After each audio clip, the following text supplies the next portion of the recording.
all for giving me the opportunity to share my views about role of AI in labor market in the context of India.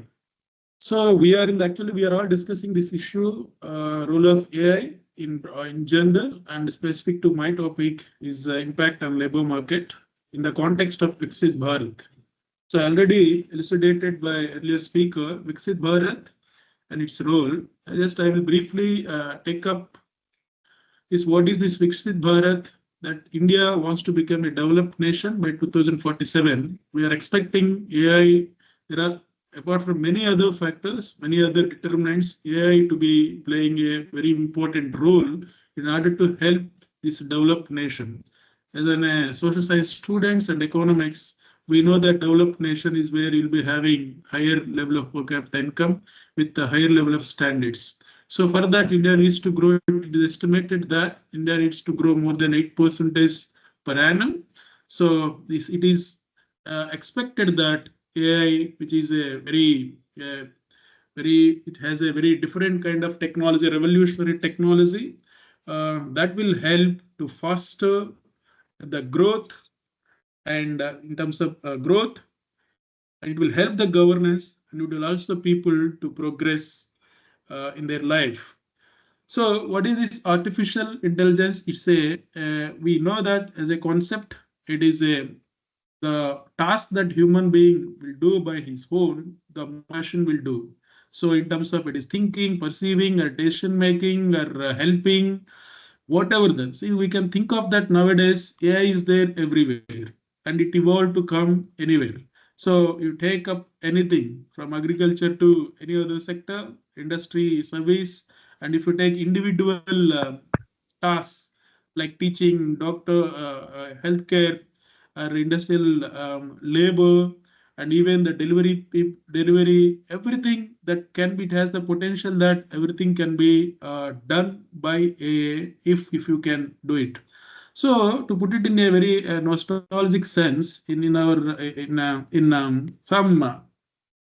some movies where in Indra Bhavan, where people will be just all the angels will be sitting on their chairs, and people will be just playing with the phone and fun.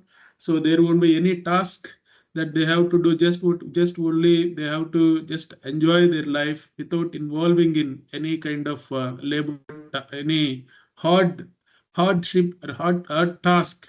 So if AI, if you can do it, if you can properly develop and leverage it, so that might be the future for the human being, where all the hard tasks, all the drudgery tasks can be done by AI, all the human beings. And if you can make that that is equitable to all, access to all, that will benefit to all, that will be the situation where people will be just enjoying their life without involving in much of the hardships or hard work that were humanly with bodily that they have to do. That is the prospects. If that will be the heaven, AI for heaven, if I have to call it, if you can properly make it.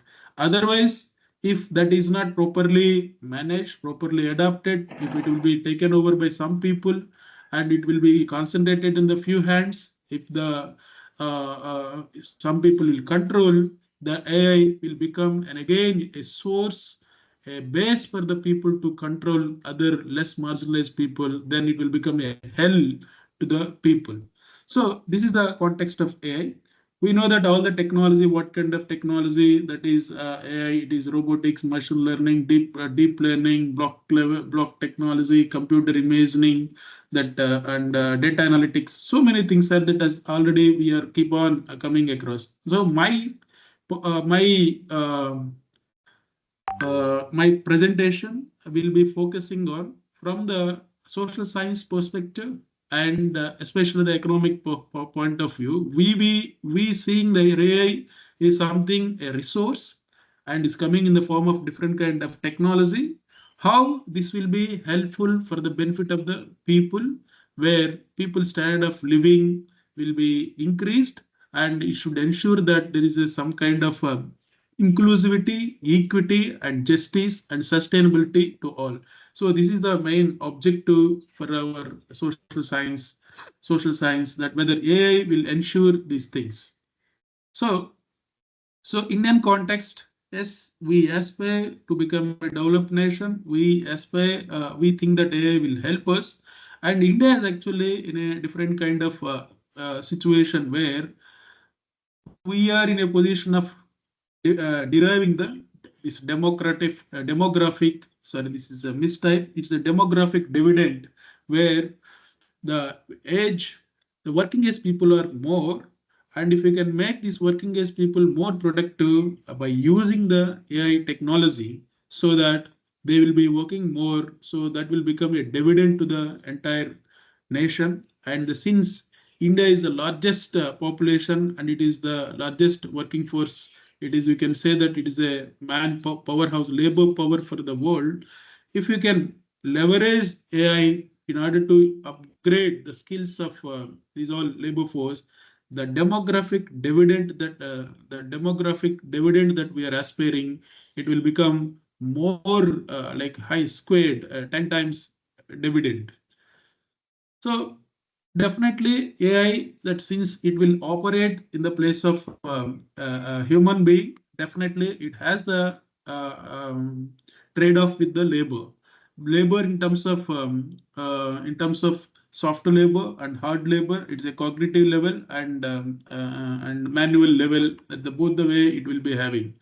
So now we have the whether this AI India, where the highest labor force it is there, whether it will create it has the potential to create unprecedented opportunities. This or it and it also has the chance to be create some significant challenges.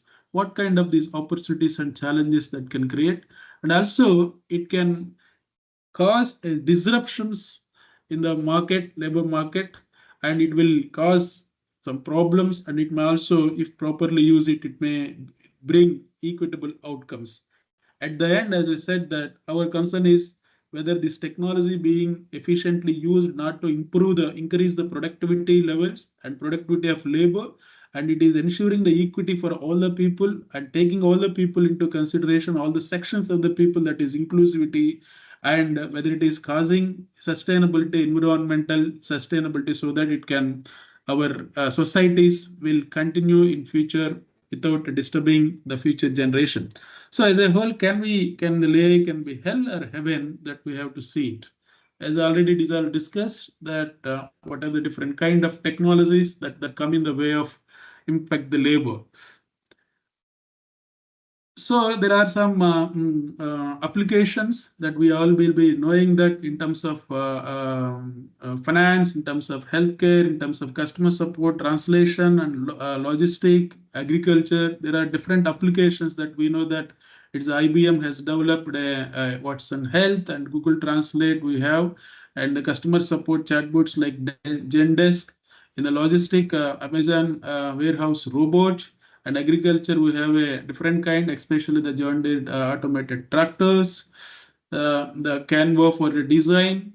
So Tesla, this driving cars, these are the kind that where they can perform on their own in place of human. These are the simple example that we already have some idea about in day-to-day life, because every day this is the situation now. AI is coming up to every aspect of the life.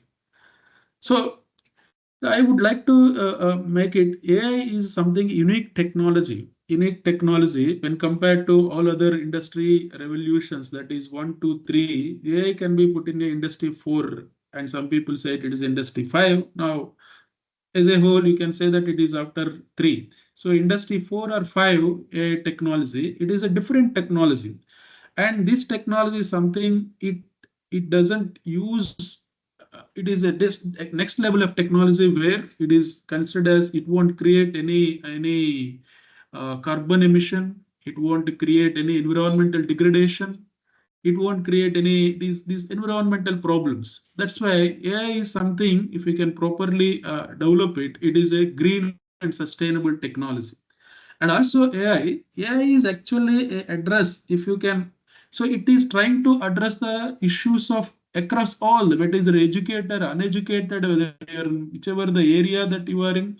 if you can properly make little infrastructure, it has the potential to address the problems of across all the sections.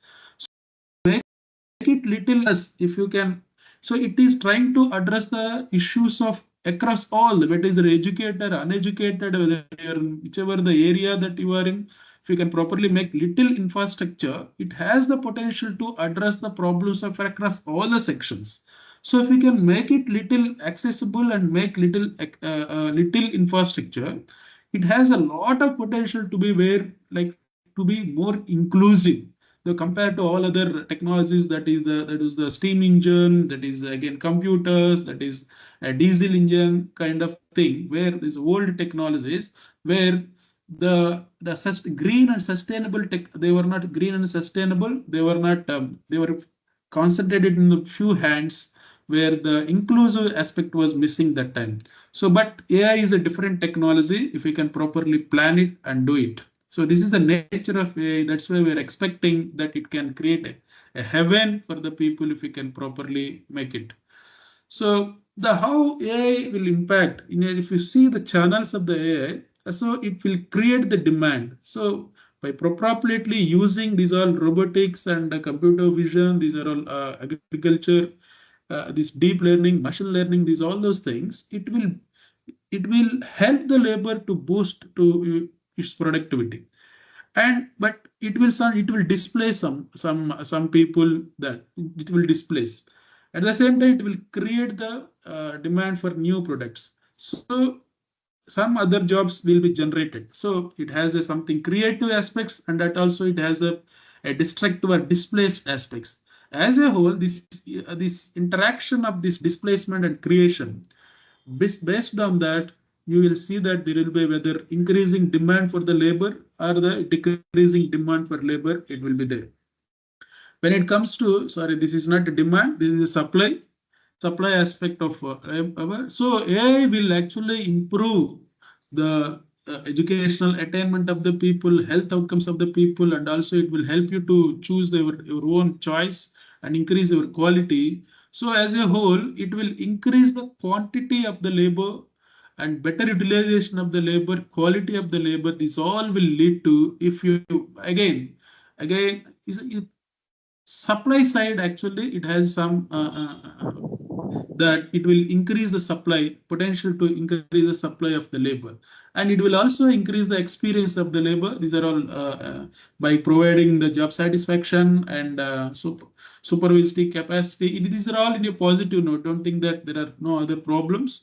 And it will increase the diversity, it will save efficient workplace. These all will increase the workplace experience of the people. So we have that how this AI will impact on the labor. There are studies that are going on, but still one has to note it that it is in the developing stage, very nascent stage. We have not come to a complete experience evidences, but still it is an emerging, evolving. Still we have some estimates based on their research. So IMF, it says that it has the risk of displacement, especially the more in developing countries like India, because it will displace, it will take up all tasks.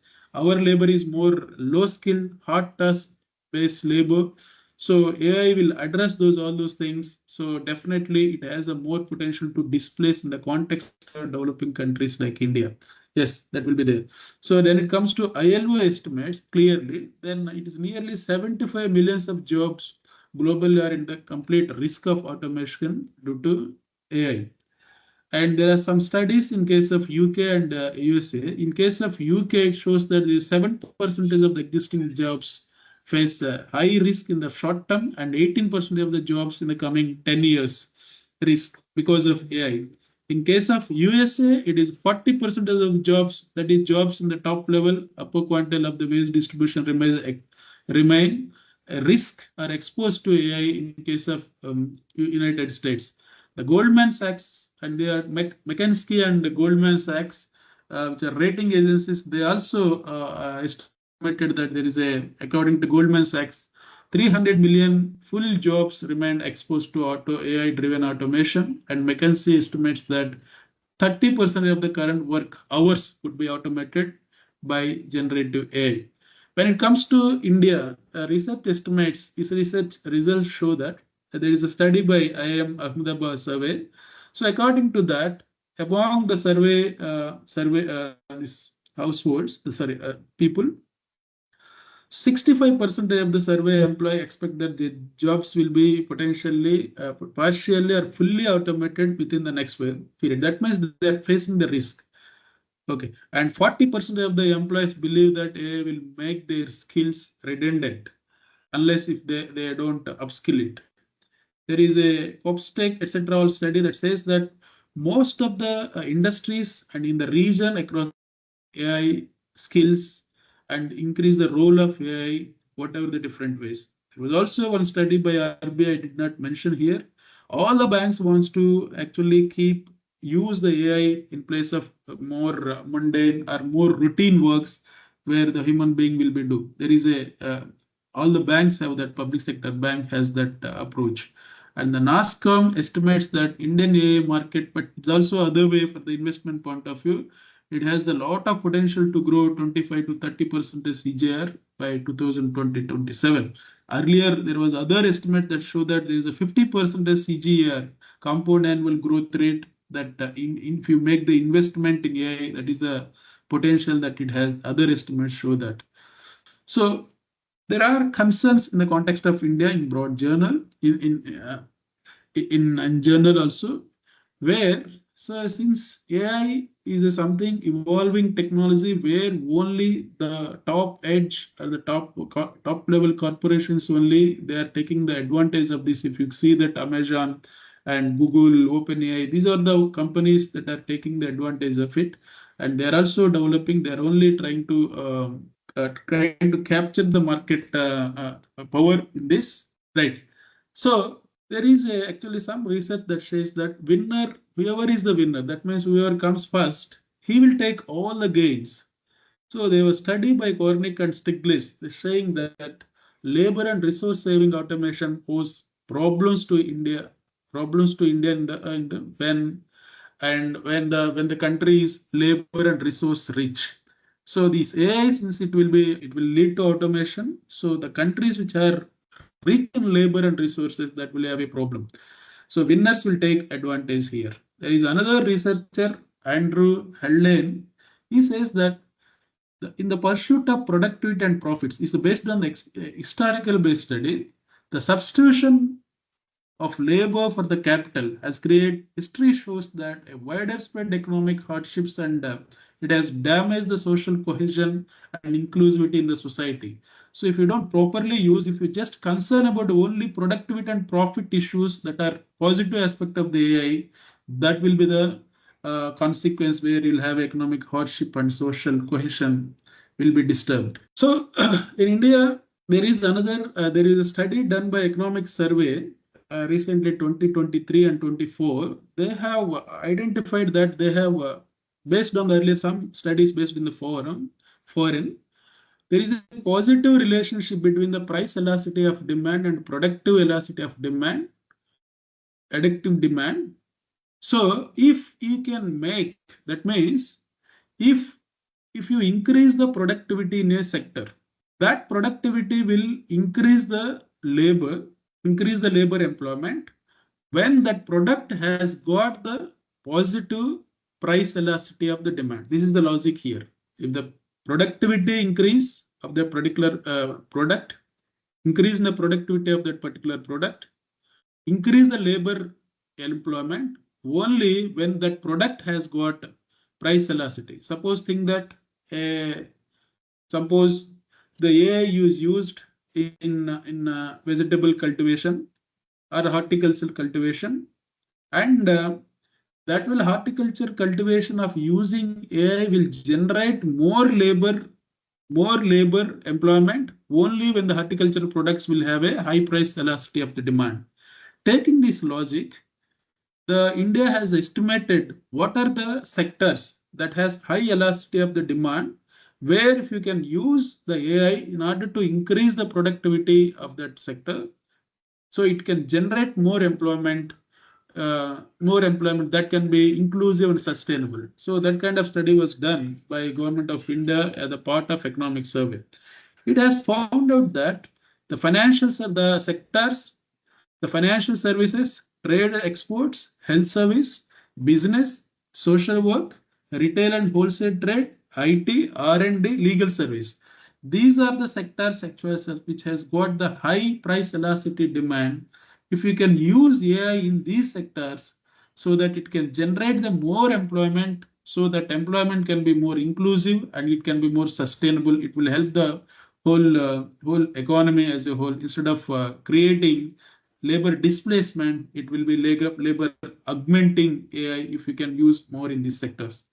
And next, there are some other sectors where, especially the education, postal, and telecom, where the price elasticity of the demand is very low. Use of AI in education, postal, and telecom sectors actually will decrease the actual labor employment generation. We are also facing this problem where teachers are being displaced and postal service are also being displaced.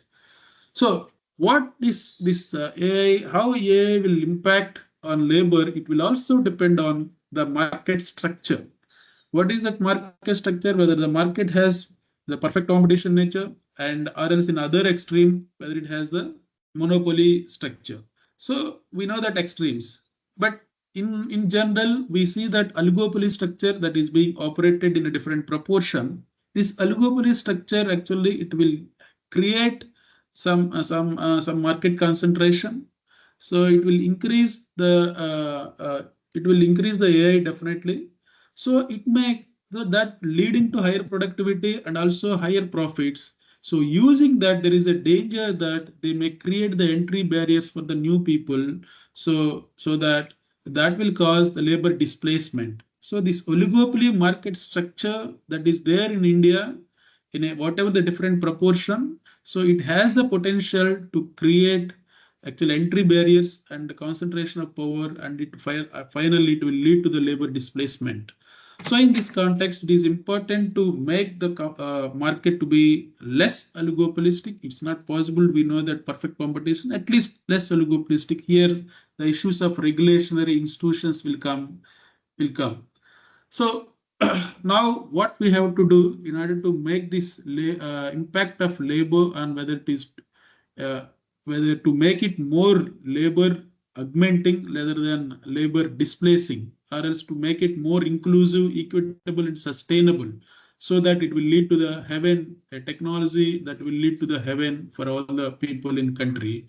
So we need the institutional setup. So this institution the public welfare without stifling the innovation. Of course, we have to promote the innovation. At the same time, that means then you need to promote more creative technology. So definitely creative technology will cause some distraction, as we know that in the concept of creative destruction. So there some destruction will take place. But here we have to see that whether the public welfare is kept in balance. So for that, definitely we have to make sure that AI will not have only profit and productivity concerns only, but also it should include the social value, social responsibility. We have to make that. There is also another approach that is there, that if any creative distraction is taking place, if some companies are actually making more labor displacement and making more profit, and we can also have a fiscal taxation policy where you can you can put more tax on that companies where they labor displacing corporations. That fund you can use it for the displaced labor, for creating the safety net and creating skilling and reskilling of that labor.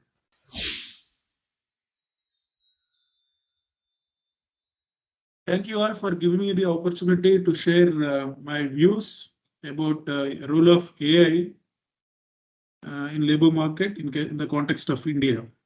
So we are we are all discussing this issue, role of AI in general and specific to